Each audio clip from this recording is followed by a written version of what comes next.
الاقتراح بتكليف ديوان المحاسبة بالفحص والتحقق من صحة كافة الإجراءات اللي تمت لإنشاء مشروع المجلس الأولمبي الآسيوي أولمبيا، وموافاة المجلس بالنتيجة اللي يتوصل لها خلال شهر. أنا أقول حق أهل الكويت بالدواوين، إذا ياكم أي واحد من النواب وقال لكم عبد الحميد دشتي هو اللي أجهض استجواباتنا لأن كذا أو وقف مع وزير الداخلية، ادعوني لمناظرته. المادة 135 واضحة.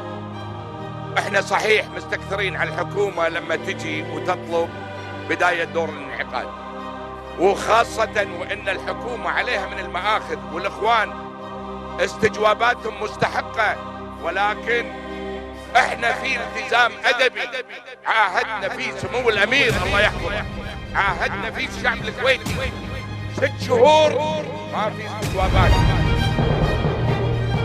إنشاء المحكمة الدستورية العليا، هذا قانون من جزئين: استقلال القضاء ومخاصمة القضاة. القانون الثالث، وقلنا مرة ثانية، مكافحة التمييز. عندنا نقص في التشريعات، ما عندنا محكمة أحوال جعفرية وفي كثير من المشاكل.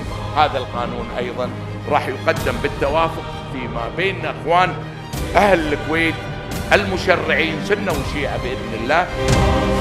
قسما بالله العظيم، بعد أن أقسم بالله العظيم في اليوم الأول، اخذوا علي عهد، سأمضي في اليوم الأول بعد القسم وأقدم هذه القوانين.